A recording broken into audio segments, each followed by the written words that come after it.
எல்லையில்லா ஆனந்தம் தருகின்ற ஒரு உத்தமமான திருவிழாவை நோக்கி நாம் இப்பொழுது ஒரு சிறிய விளக்கம். சிவனுக்கு உகந்த ராத்திரி சிவராத்திரி. தெய்வங்களையெல்லாம் வீட்டுக்கே அழைத்து கொலு ஏற்றி 9 வகையான படிகளில் அமர்த்தி நவசக்தியும் நவபக்தியும் பெறுவதற்காக மக்கள் ஆர்வத்தோடும் மிக மகிழ்ச்சியோடும் செய்கின்ற இந்த விழா இப்பொழுது உலகத்தில் உள்ள மக்களுக்கெல்லாம் ஒவ்வொரு ஆலயத்தினுடைய தெய்வீக வழிபாடை பற்றி தெரியும்.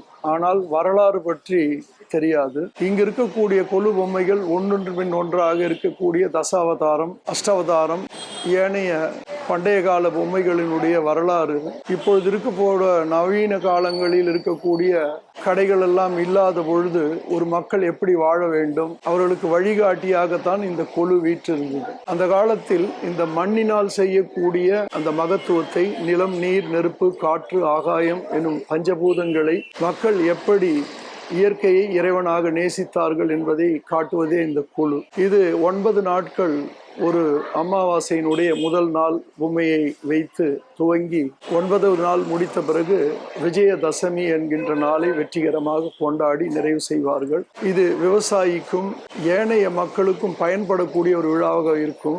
ஒவ்வொரு நாளும் ஒரு இளம் பெண்களையும் சுமங்கலியையும் மற்றவர்களையும் அழைத்து இந்த விழாவை பற்றி அதற்கான விளக்கங்களை கூறி அவர்கள் மகிழ்ச்சியாக வாழ்வதற்கான விஷயங்களையும் கூறி, பண்டைய காலத்தில் எப்படி உணவுகள் சமைக்கப்பட்டது, ஒவ்வொரு நாள் ஒவ்வொரு வகையான உணவுகளை இறைவனுக்கு படைத்து அந்த படைத்த உணவை மக்களுக்கு தருவது இந்த விழாவினுடைய ஒரு பெரிய விசேஷம்.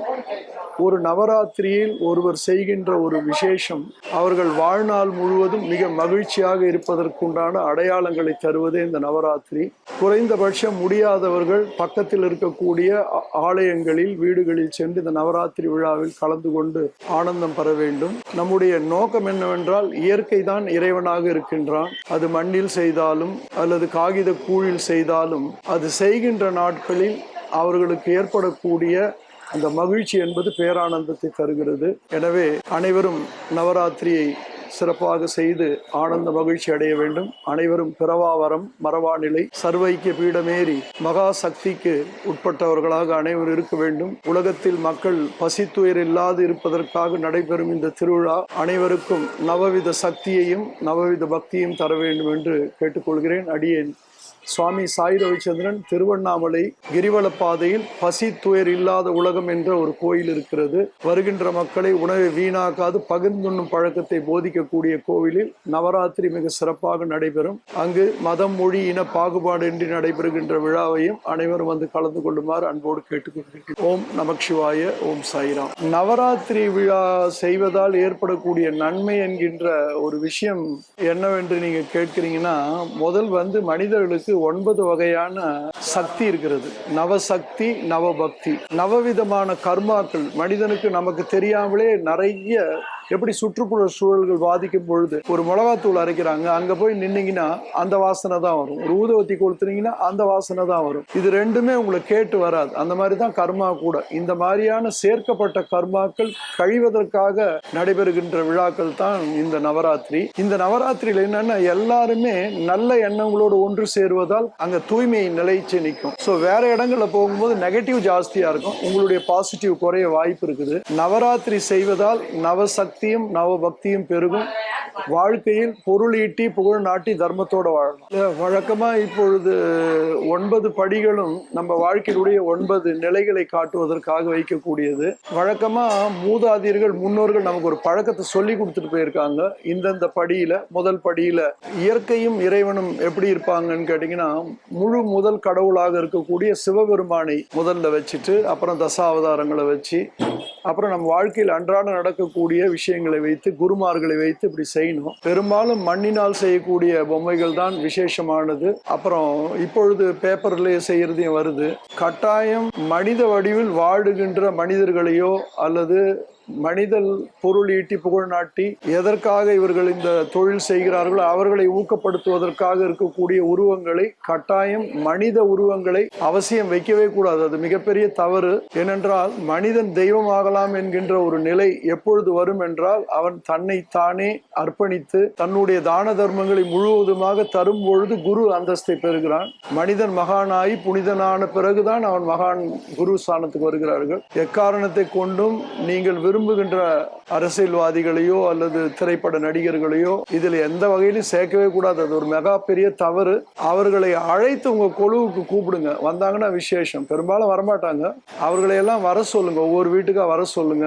அப்படி வர சொல்லி அவர்களுக்கும் இந்த குழுவை பத்தி சொல்லுங்க. ஒரு வீட்டுல குறைஞ்சபட்சம் 3 பொம்மையாவது வச்சு இந்த விழாவை செய்யுங்க. அது ரொம்ப விசேஷம். நிறைய ஆடம்பரமா வைக்கணும்னு அவசியம் இல்லை. இப்ப கலியுகத்துல ஒரு சின்ன விஷயம் என்னன்னு கேட்டீங்கன்னா, இன்னைக்குள்ள நடைமுறையில் இருக்கக்கூடிய வரலாறுகளை அதுல சேர்த்திருக்கிறாங்க. அதுல ஒன்றும் தப்பு இல்லை. ஆனாலும் முழு முதற்கடவுள் சிவபெருமானில் ஆரம்பித்து தசாவதாரத்தை வைத்து அதற்கப்புறம் இருக்கக்கூடிய இஷ்ட தெய்வம், குல தெய்வம், எல்லை தெய்வம் அவங்களெல்லாம் வச்சுட்டு மாதா பிதா குரு கிட்ட நமஸ்காரம் பண்ணிட்டு நவராத்திரியை தொடங்கணும். ஏற்கனவே நவராத்திரி வைத்தவர்களிடம் ஆசீர்வாதம் வாங்கிட்டு நவராத்திரி வைக்கணும். இன்னொரு முக்கியமான விஷயம் என்னவென்றால், ஒரு தடவை வச்சுட்டு அதை தவிர்க்காம இருக்கிறது ரொம்ப விசேஷம். எவ்வளோ விழாக்கள் இருக்குது. ஒரு திரைப்படத்துக்கு போறோம், டிக்கெட்டை வாங்குறோம், லைன்ல நிக்கிறோம், ஒரு படத்தை பார்க்கறதுக்காக எவ்வளோ பெரிய முயற்சி பண்றோம், ஒரு கேளிக்கைக்கெல்லாம் போறோம். ஆனா நவராத்திரி 9 நாள் செய்தீர்கள் என்றால் மனசாந்தி, அமைதி நிச்சயம் உறுதி. உங்களுடைய பொருளாதார வளர்ச்சியும் மேன்மை அடையும். ஏன் கேட்டீங்கன்னா, மகிழ்ச்சி மேன்மை அடையும் பொழுது உங்களுடைய பொருளாதாரம் வளரும். அவசியம் அனைவரும் இதை கலந்து கொண்டு வருகின்ற அந்த சுமங்கலி பெண்களுக்கும் இளம் பெண்களுக்கும் மனமாகாத பெண்களுக்கு மனமாகும். குழந்தை பாக்கியம் இல்லாதவர்களுக்கெல்லாம் குழந்தை பாக்கியம் கிடைக்கும். மேலும் இந்த விழா குடும்பத்தை ஒன்று சேர்க்கும். வருகிறவர்களுக்கு நீங்க ஒரு வஸ்திர தானம் கொடுக்குறீங்க, வெத்தலை பாக்கு, பழம், அவர்களுக்கு தேவையான உடையெல்லாம் கொடுக்குறீங்க, நல்ல உணவு கொடுக்குறீங்க. அவங்களும் அதை உங்களுக்கு திருப்பி செய்யறாங்க. இந்த கொடுத்து ஈத்து வருகின்ற மகிழ்ச்சி பிறரை மகிழ்ச்சியோடு வைத்துக் கொள்வதற்காக நடைபெறுகின்ற நவராத்திரி விழா சீரும் சிறப்புமாக இருக்கும். எண்ணற்ற குருமார்கள் இருக்கிறாங்க. காரண குரு, காரிய குரு, ஜெகத்குரு எல்லாம் இருக்கிறாங்க.